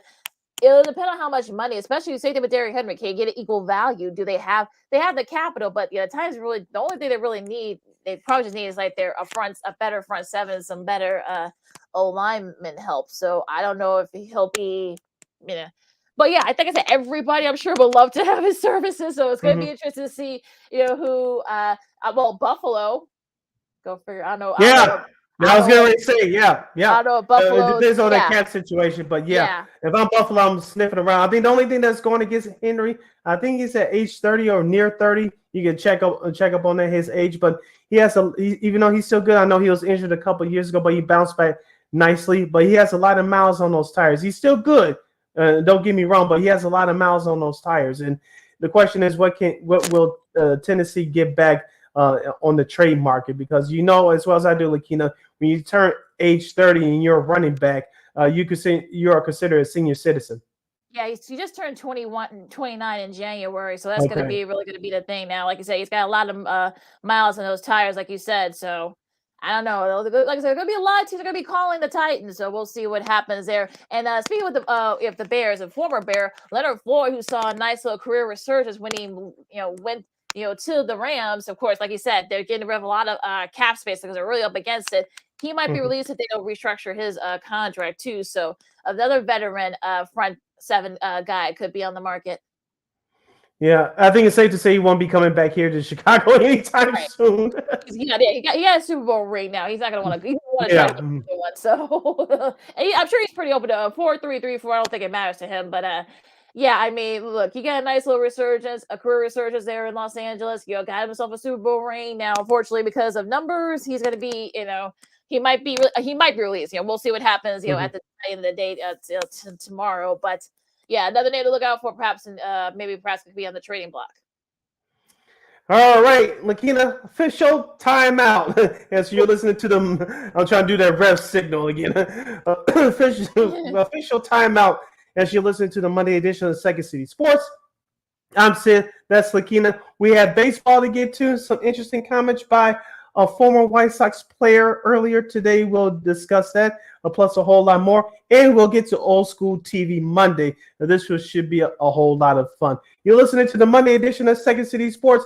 We're live and live in color right here on Sports Zone Chicago. This year, my mom got me the perfect bag for back to school. These colorful binders help me stay organized.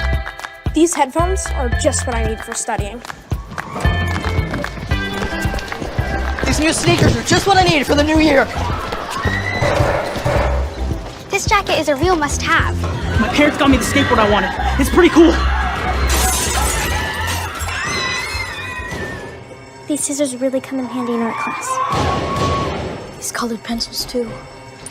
These new socks? They can be a real lifesaver.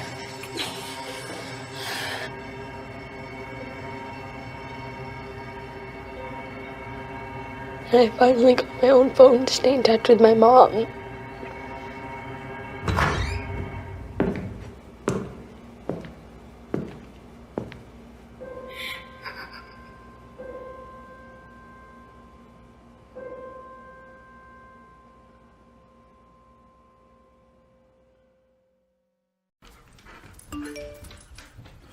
Trisha's having a sleepover tonight. Can I go? I wonder about Lucy's friends. What should I say? I know you're only 10, but one of these days a friend will offer you a drink. And alcohol at your age can lead to so many things. None of them good. So can I go to the sleepover? Lucy, I want you to promise me I something. finished my homework. Bigger promise. If there's any drinking, I want you to say, "No thanks, not my thing." Mom. I promise you. Your real friends won't care. Deal? Sure. Really? I promise, Mom. They really do hear you. Did you pack your toothbrush? For tips on how to start the talk, visit underagedrinking.samhsa.gov. A public service message from the Substance Abuse and Mental Health Services Administration.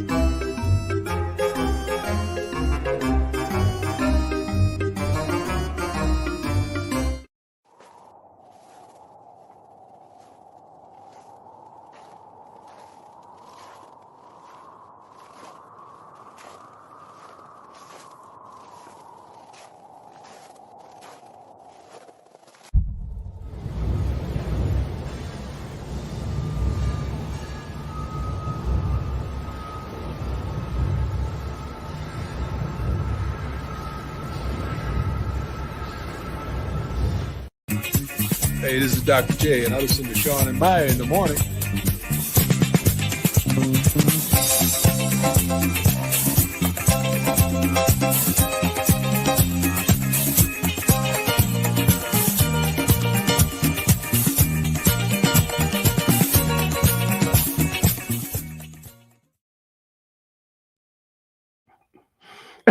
Sorry. Welcome back to our last segment of today for Second City Sports and Monday edition. We're live in living color right here on Sports Zone Chicago. I'm Sid. That's Lakeena. You can follow yours truly on the Twitter and the IG at SidKid80. Once again, it's SidKid80. That's SIDKID80. That's SIDKID80. You can follow me at Keena McGee on the Twitter and I can also be on the IG. We have less than a half hour left of this extravaganza, 25 minutes to be exact. We call this Extravaganza Sports Talk Radio Show. You have any questions or comments for us? This is your last chance to hit us up in the comments section at Sports Zone Chicago's Facebook page or at Sports Zone Chicago on YouTube. Type in your questions or comments in the comments section. Lakeena will get them up on the screen for you. And just another daily reminder, you can also catch Sports Zone Chicago now available on Roku TV. Absolutely. So more breaking NFL news here. The Cardinals, they're starting to clean house. They're moving on from Senator Rodney Hudson, I should say. He reduced his salary to $2 million, so he could be retiring. He's been, playing the league for I think about 12 years. I think. Also to Robbie Anderson, who the Cardinals picked up from the Panthers trade. His release saves about 12 million against the cap. So another veteran wide receiver is out on the market right now, perhaps. So another name to look out for. Excuse me. Maybe the Bears will take a look at that. I don't know. All right, let's go over the baseball. Lakeena, spring training is underway. For both the Cubs and the Sox has been underway for the last couple of weeks. Now the players that are participating in this, I think it's a waste of time. World Baseball Classic. Those players that left camp over the weekend. The tournament will start later on this week. The games will be aired on MLB Network, FS1, and I believe the Big Fox will have the championship game as well. Of course, that tournament is sponsored by MLB. Lakeena, I think that we talked about this before. If we haven't, I apologize. But do you think this World Baseball Classic is a good idea? I know they've been running for almost 15 years now. Do you think it's a good thing, or do you think it's a big waste of time? As you surely think it is? Well, yeah, I think it's a little bit of both. I mean, I think it's a great way to kind of pride country, but it is a big waste, especially do it in the middle of spring training. I mean, it's a little bit weird. We're going to see some guys, and some guys might get hurt. I think that's probably the one thing that managers are probably worrying about is because they may get hurt. We've seen that happen. So I'm not gonna. I'll probably watch the championship game, and that's it. I'm not gonna probably watch a single minute of the World Baseball Classic. I know that's kind of harsh, but.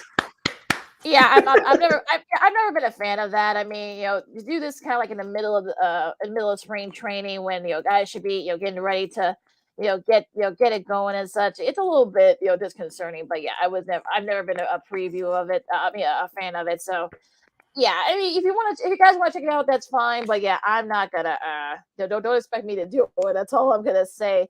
Now, the Cubs got a combined no-hitter against the Padres with Yeah, I mean, I think this is the second time it's ever happened that a team no hits in spring training. I mean, who does that? But I guess it does happen. I think the last team to do it was the Angels, they did in 2017. They threw a spring training no, it kind of a little mix of I guess like other guys. Justin Steele kind of led the way there. He was a starter. Javier Assad, followed Steele, and then you had Brad Boxberger, Adbert Alzalar, Jeremiah Estrada, and Cam Sanders. Those are the 7 players that combined. Also, too, Nick Birdie, finish it off for them in the 9th. So, and they actually, they had like Manny Machado. Yeah, they had Manny Machado. It wasn't like they had a lot of their split squad folks, guys, yeah. split squad guys. So they had Manny Machado. They had Jake Cronenworth. They had Trent Grisham. So it's sort of one of those days where you're like, you it's spring training, but yeah, it's still a no hitter. I mean, come on. Yeah, and the Cubs were helped out by the pitch clock as well, as players are still adjusted to that, and those new rules and those shift SHIFT rules and things along that line. On the flip side, for the White Sox, I know they lost yesterday to the Dodgers, but Oscar Colas is looking good so far, 7-18 after yesterday's action so far in the spring. I know he's getting used to his teammates. His new teammates, in particular, Johan Makata. I know he's trying to fight for that starting right field position along with Gavin Sheets. I know that Lucas Giolito had 3 strikeouts yesterday. He looked okay, but hopefully he can have a bounce back here. Lance Lynn is looking good. Eloy Jimenez is looking good. Hopefully he can stay his ass off the field. I need him to be the permanent DH. Okay, I don't need him to be on the field anymore. Lakeena. Well, look, I've been saying, I've been begging and pleading, but he wants to play the outfield. So, the man, he's a grown man, so I'm sure his mother is probably isn't happy with those comments either. So, I know he's lost some weight. He's looked good so far. I know Giolito lost some weight too. We talked about his struggles last year, including he had COVID early in last year. So, and of course, Giolito's fighting for a contract along with Tim Anderson. So. We'll give out our predictions toward the end of spring trade. Of course, the regular season starts Thursday, March 30th, folks. So mark that down on your calendars. But I wanted to discuss this with you, Lakeena, and the rest of our sports zoners out there watching on Facebook in the YouTube. I was watching former White Sox player AJ Pierzynski. Him, Todd Frazier, one-time former member of the White Sox in 2016. And former MLB Network host Scott Braun, they have this new podcast called Foul Territory. It started last week. You can check it out here on YouTube. They'll be running their shows daily, Monday through Friday. Hopefully we can get some of those guys on our program at some point this season. But AJ Pierzynski has some interesting comments for the panel on that episode today. And he was talking about the difference between the Cubs and the White Sox. Let's not forget to mention that our guy, Russ Dorsey, Bally Sports, MLB Insider, friend of the show, he was on there on today's show, Monday show, for those of you want to go back and watch as you support our show. He was talking about the playoff chances for the Cubs and White Sox this year. I won't speak for him. You can look at the video yourselves.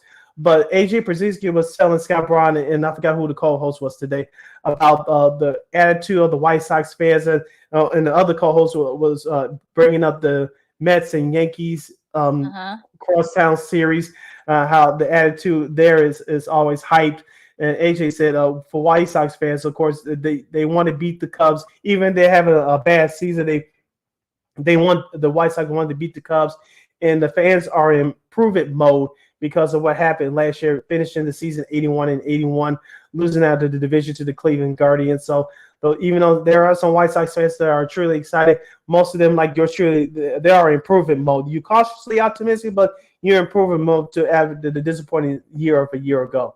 Yeah, I think a lot of White Sox fans kind of feel the way we especially after what happened last year. I mean, this was a team that should have ran away and hid in the division, but they did for a little bit. But Cleveland, also came out of nowhere and just dominated the Sox, when it counted, especially. So that played a big part as well. Yeah, and I think I agree. I mean, Pedro Grifol, I mean, everybody says, I know Salvador Perez made some comments, of course, the veteran Royals catcher, of course, he was with the Royals, Salvador Grifol, for many years. He said that he's going to be a great manager and such. We'll see. I mean, I think, we'll believe it when we see it. I mean, they didn't really make a lot of big changes. Jose Abreu's gone. He was a big leader on that team.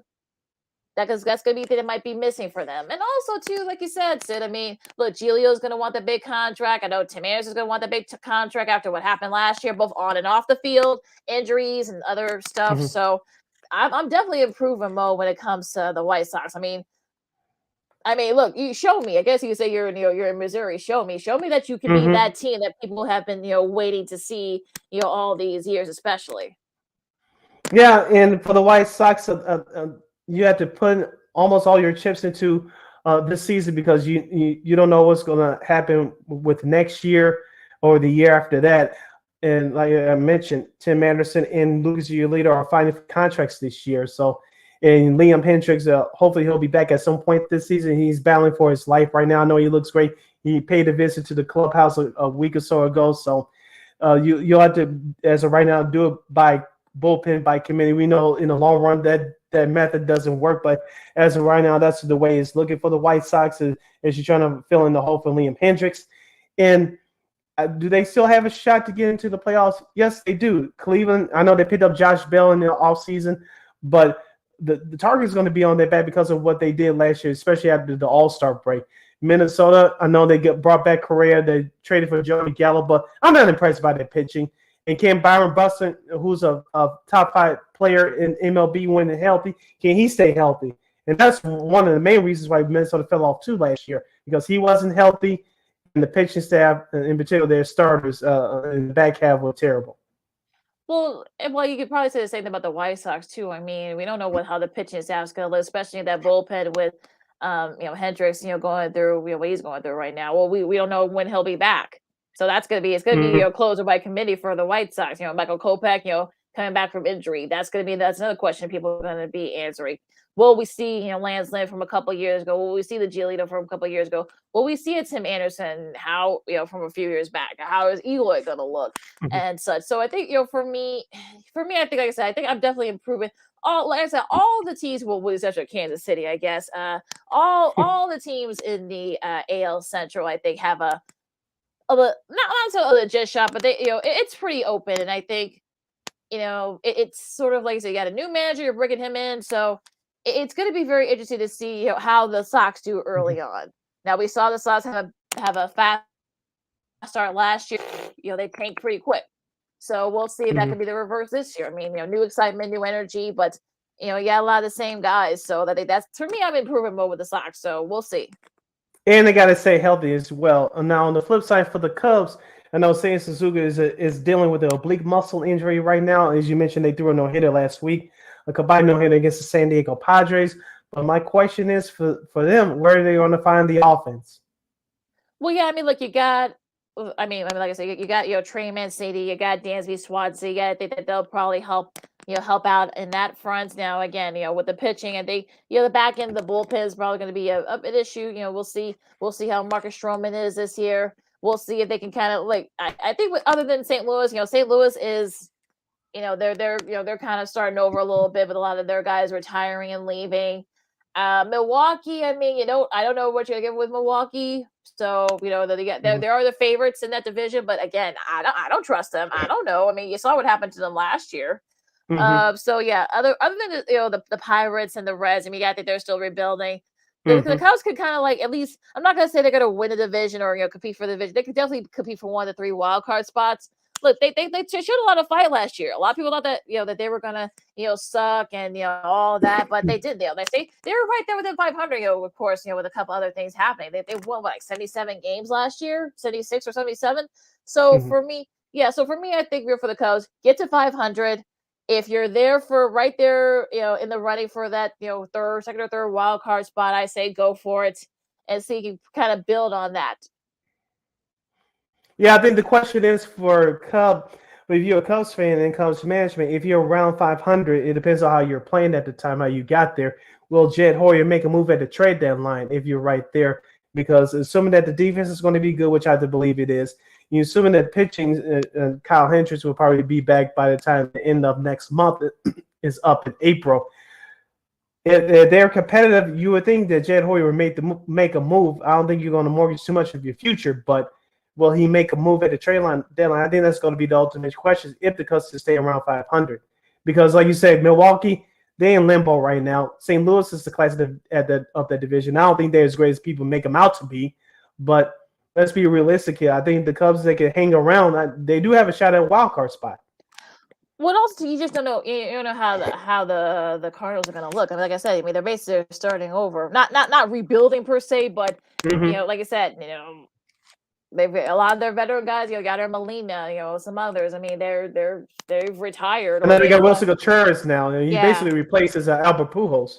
Right. So Pujols is retired, Molina's retired. So that's gonna be kind of like the thing here. And I look, I think that NL Central, I think it's gonna be very interesting. It's gonna depend on who's gonna get a hot start early on, and can they keep it up?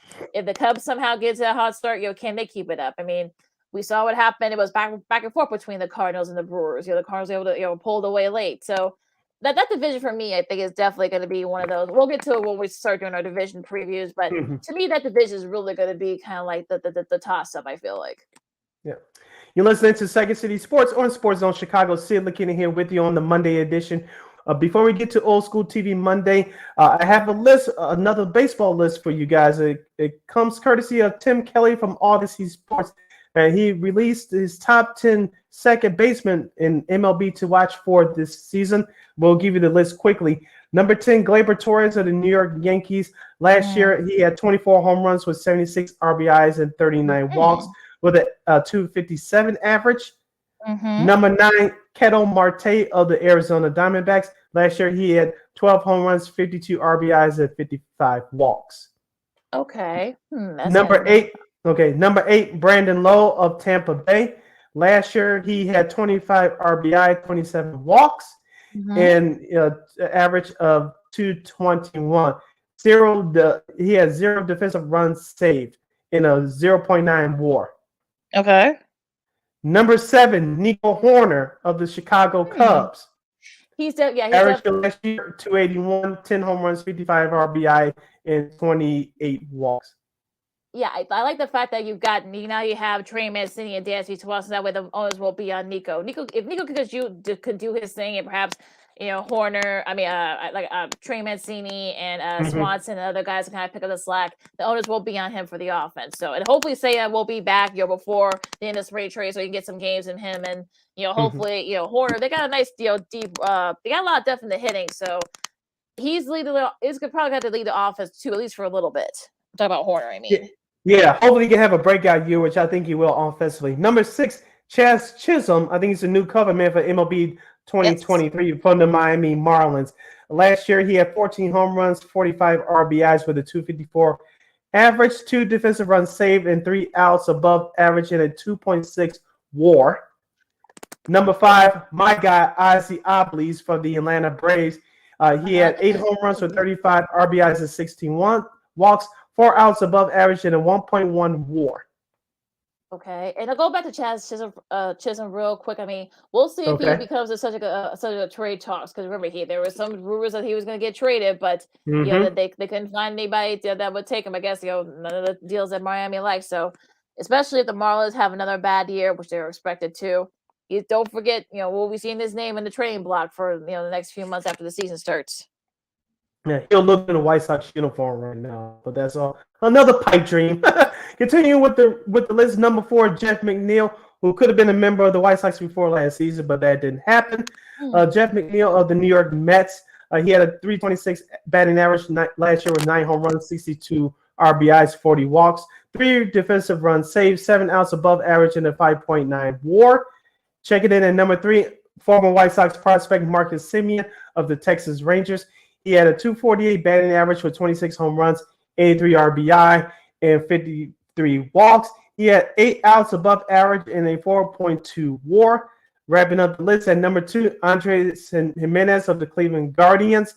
297 batting average, 17 home runs, 69 RBI, 34 walks, 12 outs above average in a 6.1 WAR. And checking in at number 1, the cheater, Jose Altuve of the Houston Astros. 300 batting average last year, 28 home runs, 57 runs batted in, 66 walks, 2 outs above average in the 6.6 WAR. And 2 World Series rings now, so you can't. Yeah. Yeah, so you can't. Yeah, that's a nice list. I mean, look, I think like I said, some of those guys are due for, especially the younger guys like Chisholm, like Horner. I mean, those guys, I know your guy Ozzy Alvarez. I mean, he's also due for a breakout season. Hopefully, the team will be better this year. But again, it'll be interesting. Some of those guys are definitely going to be prime. And like I said, Nico Horner, I think is definitely going to be the key for the Cubs if they want to, be right there for the wild card. I think he's definitely going to be the wild card. All right, it's time for Old School TV Monday as we try to put a smile on your face as you're going through your work day for a Monday. We know Mondays can stink for a whole lot of people, but we try to flip it and reverse it here on Second City Sports. And today we will pay tribute to the ABC TV sitcom Perfect Strangers. That's right. Perfect Strangers ran for 8 seasons from March 25th of 1986 to August 6th of 1993 on the ABC television network. Created by Dale Raven, the series chronicles the rocky coexistence of Midwestern American Larry Appleton, played by Margolin Baker, and is distant cousin from Eastern Europe, played by Bronson Pinchot. Originally airing on Tuesdays for the 6 short episode for a season during the spring of '86, it moved to Wednesdays in prime time in the fall of 1986.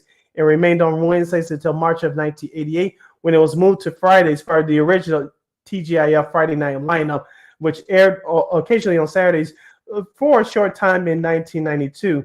The premise of the series chronicled the relationship between Larry Appleton and Balky, cousin Balky, played by Bronson Pinchot. Larry was a Wisconsin native from a large family, moved to his first apartment in Chicago, and savoring his first taste of privacy with Balky, an unknown cousin from the Manhattan radio, Mike Post, arrives attempting to move in with him.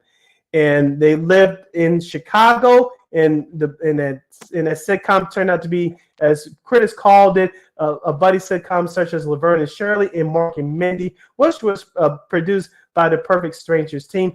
And Lakeena, most people don't know this, but the spinoff from this show came to be known as Family Matters. And remember, the mother, Jo Mary Payton, was also a co-star on this show as well. I like this show because they were a fun comedy team. They were buddies. They went through the situations of life and work and dating. And the only thing I liked about the show, Lakeena, is remember at the end of every episode, they did the silly dance.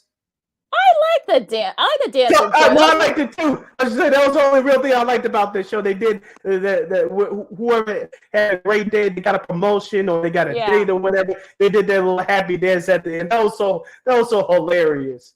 Oh, that was probably one of my favorite parts about the show. I mean, it was a buddy sitcom, of course. Bronson Pinchot, of course.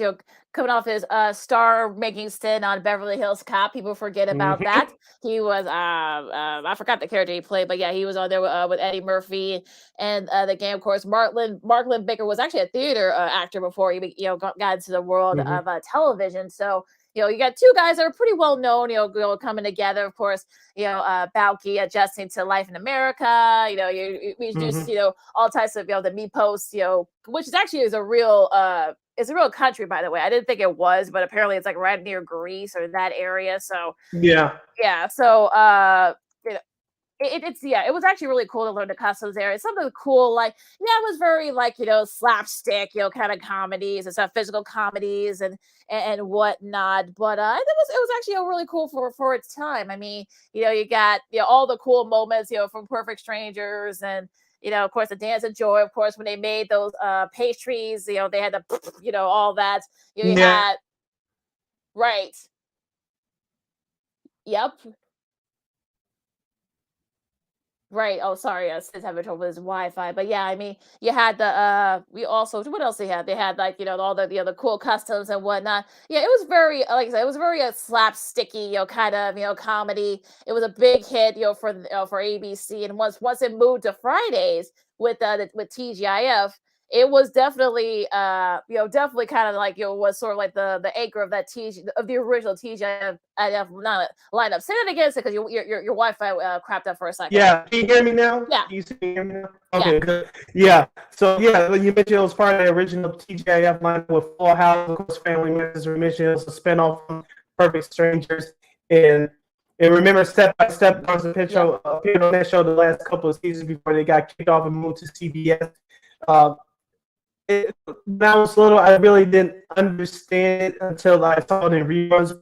I just like the fact that they showcased the city of Chicago in the brightest of lights back then. Of course, they ain't showing to the White Sox, but that's a whole other issue. But it was when it came to sports, they mentioned Michael Jordan a couple of times. It was always about the Cubs and the Bears whenever they mentioned sports in their episodes. Yeah, they did, and it was actually pretty, pretty interesting. And unfortunately, of course, a show shows its age, and it moved to. It actually ended up, ending in the summer, unfortunately, and for the last 6 episodes aired over the summer. Of course, Balky and Larry married the neighbors, the pretty blonde neighbors, Marianne and Jennifer. But yeah, it was a nice ending. They both had boys, all had boys, so they were all living together. It was actually a nice ending, even though it kind of felt a little bit rushed, of course. But but even still, I mean, it was a great show. Like I said, it spanned a lot of spinoffs. Look, Miller Boya Productions. I mean, they definitely were the cornerstone of a lot of those shows. So like the Perfect Strangers, they were kind of like the first, like the lead for the Perfect Strangers. So that was actually a really all those shows came from that production team. So it was definitely great for what it was. It didn't win any Emmys. Look, you saw a couple of dramatic moments from Bronson, of course, when Balky lost his mom, sadly, and and Mark Lynn Baker, of course. If you remember some of the famous guest stars that they had, I mean, James Noble played Larry's dad for the great 2-parter. Remember they were all locked up in that basement. And, that's right. Yeah. And all the they were the water was rising up. Also Belita Moreno, who of course will be famously be known for playing George Lopez's mother on his sitcom. That's right. Yeah, she got a start on that show too. Yeah, she had a reoccurring role on that show. So yeah, it's they still keep Mark Lynn and Bronson. They still keep in touch. You see photos of them a lot. And whatnot. They're in their 60s now, so you make sure it makes you feel old. Make all us feel old, which is absurd. But yeah, I mean, I like the show wasn't meant to change the role. It was actually meant to be like a great sitcom for what it was. I mean, Louis Anderson appeared on the show. Doris Roberts, of course, before Everybody Loves Merriman, of course, she had been a veteran sitcom actress, comedic actress. She played on there for a while. She had a recurring role on that show too. But yeah, so there are so many great guest stars and so many great episodes. You can catch it on Hulu. It's right there in that Hulu lineup with all those other great TGIF shows. And look, Perfect Strangers, I think was one of those shows that it was a little bit, like you said, it was a little bit of those buddy comedies that you don't see anymore, unfortunately. And you really don't. It's all about so-called reality TV foolishness, and most of the shows like that, they won't get green lit anymore. And also our society has changed. Not saying that Perfect Strangers went through any controversy because they didn't, but if you want to do shows like that, you have to debut it on a streaming service now. Well, we've seen it happening, of course, and I think a show like Perfect Strangers probably would be better off going to a Netflix or a Hulu. They're actually, like I said, they're on Hulu. I think they're on Tubi as well, Tubi TV. So you can definitely check them out. And yeah, look, I mean, I thought it was a great show, and like you said, I think a great buddy show. Of course, Jo Marie Payton, we of course played Harriet, the other elevator operator. You see how her character kind of evolved, with family matters and such. I mean, we'll get to that show in a future at some point, in a future date, because I have some stuff to say about that show. But yeah, it was great. I mean, it was very, like I said, it was a great show from start to finish. It was great comedic. It wasn't meant to change the role; it was just to make you laugh. And look, in the 80s, we appreciated that. Yes. So our old school TV Monday salutes to the 80s ABC TV sitcom Perfect Strangers. Lakeena closes out. All right, on that note, you follow me at Lakeena McGee on the Twitter and Lakeena McGee on the IG. You can follow your Shirley Sydney Brown on the Twitter and the IG at CK80. Once again, it's CK80. That's SIDKID80. SIDKID80. Make sure you download the Sports Zone Chicago app wherever you get your apps. Make sure to download your Sports Zone Chicago wherever you get your apps. Sports Zone Chicago. Follow us on all social media platforms: Facebook, Twitter, Instagram, and YouTube. Make sure you subscribe to our podcast at War on Anchor. We are available on all podcast platforms, including the iHeartRadio app. And while you're at it, please subscribe to War Media on all social media platforms at WAR Media on Facebook, Twitter, Instagram, and YouTube. And thank you very much in advance for your support. Like, share, subscribe, and tell your friends. Yeah, shout out to our guy Lamont Scott. As always, we got love for you too. Great show, and we'll definitely see you on Friday. Don't forget, Second City Sports. You can catch us right here on Sports Zone Chicago every Monday, every Friday from noon to 2 p.m. Central Standard Time. One more again, you can catch Second City Sports live in living color every Monday, every Friday from noon to 2 p.m. Central Standard Time, exclusively right here on Sports Zone Chicago. And just to add a bonus, we have a major announcement for you guys, but you have to wait till Friday to hear about it. So you definitely want to come back this Friday to hear that major announcement. Oh, no, we're not going to tell you yet. No, you got to tune in Friday to find out what that big announcement is. But yeah, with that said, Sports Social Chicago, of course, you can catch us also on Roku TV, whatever app store, whether it's, a Roku TV app or on the Roku TV remote, as I'll show you guys right here. Yeah, you can catch anytime you want. You can catch our show, Sean and Maya, the Smoke Fellas. I know What's Up, cuz I'm sure they're gonna have a lot to say about the Bulls and others tonight, of course, especially with March Madness coming up. So I'm sure they're gonna have a lot to say about that as well. But you can catch our shows, if not in our regular times, anytime, any day, whatever works for you. It's all right there. Just type in Sports of Chicago, and we're right there. Yeah, 24 hours a day, 7 days a week, 365 days a year. Live and on demand. And in color or streaming color, whatever, however you want to say. Technicolor. Oh God, the old Technicolor. Good grief. We're going back to the 60s here, but we're not that old, Sid. But on that note, enjoy all the hoops, all the college and the pro hoops, especially. Get to know some of those teams they're going to be singing the big dance starting next week. So. All of that. So for Sid, I'm Lakeena with Second City Sports on Sports Zone Chicago, and we'll see you Friday. Till Friday. Holla!